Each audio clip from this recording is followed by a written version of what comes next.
Bonjour à tous, aujourd'hui on se retrouve pour une nouvelle vidéo Sorare. On va parler budget, on va parler prix. Je pense que c'est un sujet qui intéresse toutes les personnes qui se mettent à Sorare, qui s'inscrivent. On se demande tous quel est le budget pour commencer. Ça c'est une question à laquelle j'ai déjà répondu dans une vidéo antérieure où je présentais vraiment ma première équipe. D'ailleurs c'est celle que vous voyez ici à l'écran. On détaillera son prix après. Mais il y a une seconde question à laquelle il est fondamental de répondre. C'est tout simplement à partir de quel budget je peux commencer vraiment à gagner des récompenses intéressantes et à pouvoir vraiment exister sur le jeu. Parce qu'il y a un budget pour créer sa première équipe, pour acheter ses premiers joueurs, d'accord.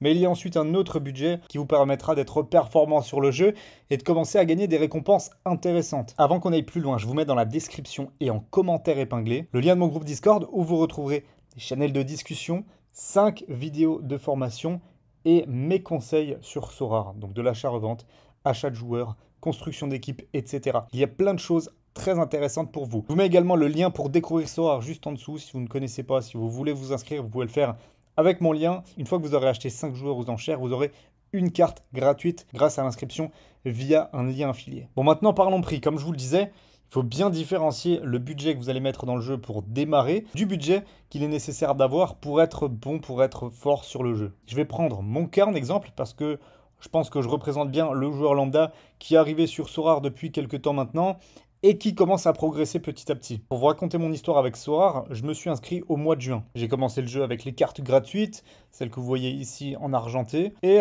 j'ai fait mes premières compétitions comme ça pour tester et pour voir ce que vaut le jeu. Mais je suis pas allé plus loin. À l'époque, le jeu était encore assez méconnu. Et sur le coup, je me suis dit, ok, ça m'a l'air intéressant, mais je vais pas prendre le temps tout de suite de me plonger dedans parce que ça m'a l'air aussi un petit peu complexe. À l'époque, il y avait très peu de vidéos YouTube qui expliquaient Sorare, qui vous permettaient de vous lancer, etc. Ça a vraiment pris de l'ampleur à partir du mois de septembre et de l'annonce de la fameuse levée de fonds de Sorare de 680 millions d'euros. Ça fait un boom monumental. Tout le monde a un petit peu regardé Sorare de plus près. Ils commencent à mettre des budgets communication pour se faire connaître, etc. Donc maintenant, le jeu est vraiment en train d'exploser. Mais à l'époque, voilà, je me suis dit, je vais prendre le temps tranquille. Et je vous avoue que l'été est passé et que je me suis pas mis dedans. Je suis revenu au mois de septembre et comme pas mal de joueurs, ça m'a piqué. Je me suis dit, allez, maintenant, il faut vraiment que je comprenne comment fonctionne Sorare, que je me mette dedans. Je pense qu'il y a un train à prendre intéressant. Et c'est à ce moment-là que j'ai créé ma première équipe. Ça, c'est ma toute première Game Week que j'ai fait il y a un mois pile, donc du 1 au 5 octobre. Et bon, mine de rien, j'ai quand même bien performé, je trouve, puisque j'ai terminé 401e sur à peu près 10 000 joueurs, ce qui m'a donc classé dans les places récompensées. Il fallait finir dans les 1007 premiers, moi j'ai fini 400e, donc ça va, j'étais bien, mais j'étais en catégorie de récompense tier 3 limited. Limited, c'est la carte, bon ok, c'est normal, je vais jouer que avec des cartes limited, je gagne une carte limited. Et tier 3, c'est entre guillemets le paquet de cartes avec les récompenses les moins intéressantes. Il y a Star, tier 1, tier 2, tier 3. Pour grossir le trait, Star, vous êtes riche, tier 1, vous êtes vraiment très bien. Tier 2, c'est bon. Et tier 3, c'est moyen. Mais j'étais en tier 3, j'étais content. Avec cette équipe qui m'avait coûté à l'époque 200 euros. Aujourd'hui, elle en vaut un petit peu plus, 230. Voilà, l'ajout de 58 euros. Mukudi, 25 euros. Santa Maria, 25. Mon conduit, 10 euros. Et Wabi Kazri, ben maintenant, il vaut 118. Mais à l'époque, je l'avais acheté 50 euros. D'ailleurs, c'est actuellement le joueur le plus rentable de ma galerie, acheté 50 euros. Regardez ses notes, c'est n'importe quoi.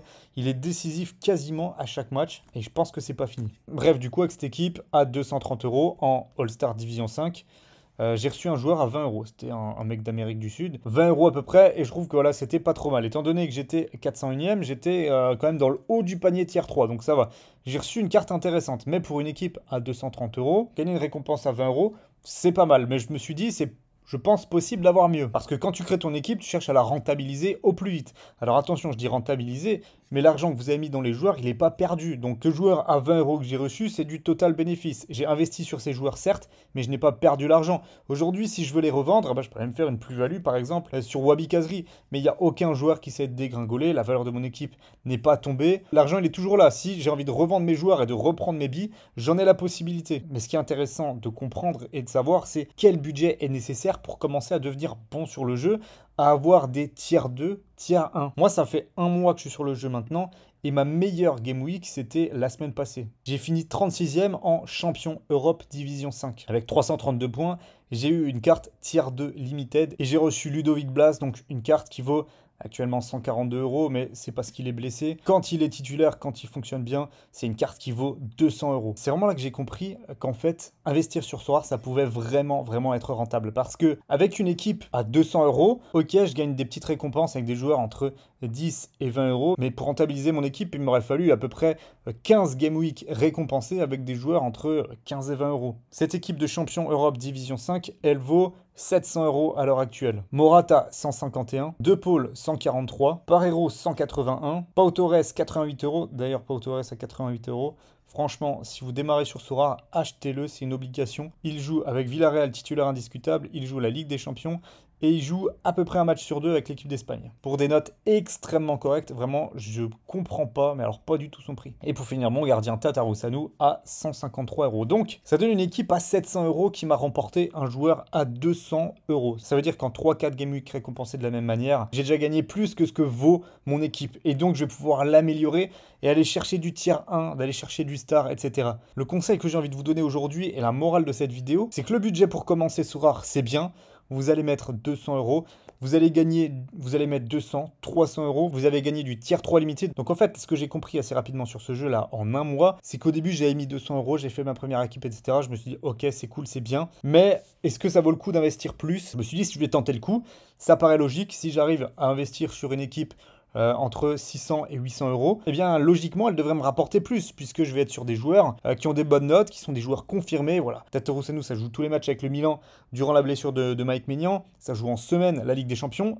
Le duo Pau Torres, Dani Parreiro, c'est excellent avec Villarreal, ça joue tous les matchs et ça joue en semaine aussi la Ligue des Champions. De Paul, c'était un petit peu mon pari parce qu'il a des notes excellentes, mais il n'est pas encore titulaire indiscutable à Atlético. Mais je me suis dit que ça valait le coup de le faire parce que je pense qu'il va s'installer. Et Morata, c'était, on va dire, l'attaquant un petit peu passe-partout que je pouvais mettre. Il est indiscutable avec la Juventus, il marque relativement souvent. Donc il devrait me rapporter des points 2 fois par semaine en Ligue des Champions, le week-end et même potentiellement avec l'équipe d'Espagne. Et cet investissement, eh bien, il se vérifie directement. Et cet investissement, eh bien, il se vérifie directement. 332 points, 1 tiers 2, c'est bien. C'est le type de performance que j'ai envie de reproduire avec cette équipe-là en Champion Europe. Sur cette dernière compétition Champion Europe, alors bon, j'ai changé Morata, j'ai mis Ansu Fati qui était un investissement que j'avais fait. Donc là, l'équipe coûte plus cher. J'ai fait 320, un petit peu moins que la dernière fois, et donc j'ai fini 238. J'ai pas réussi à accrocher le tiers 2, mais c'est cohérent. De Paul a eu un match très difficile puisque l'Atlético a eu un carton rouge, donc forcément au milieu du terrain, il était un petit peu sous l'eau, et encore, il s'en sort avec un 42, mais ça aurait pu être mieux, et j'aurais pu aller chercher un tiers 2. Donc ça me confirme quand même que dans ma stratégie, je suis bon. Je pense que comme ça, je vais réussir relativement facilement à me faire 600, 700, 800 euros de bénéfices, pouvoir réinvestir ensuite pour améliorer l'équipe et ensuite pour aller chercher régulièrement du tiers 1. Donc, à mon sens, le budget pour que le jeu commence vraiment à être intéressant pour vous, c'est entre 600 et 800 euros. Vous faites une belle équipe à 600 euros. Vous prenez 200 euros ensuite pour vous amener quelques remplaçants, quelques joueurs de rotation si jamais vos joueurs se blessent, sont suspendus ou sont pas titulaires, etc. Et donc à ce prix-là, je pense que vous avez une bonne équipe pour viser des belles récompenses. Moi, je prends champion Europe Division 5 parce que du coup, en récompense, j'aurai des joueurs des 5 plus grands championnats européens et ça m'intéresse particulièrement. Moi, je suis aussi un joueur à l'affectif. Voilà. J'ai besoin de voir mes joueurs dans des grands clubs européens, dans des clubs que je connais très bien. Et donc, champion Europe, ça me correspond parfaitement. J'espère que toutes mes idées ont été bien structurées dans cette vidéo. En tout cas, si ça vous a plu, je ne vous l'ai pas dit au début, mais n'oubliez pas de liker, c'est très important.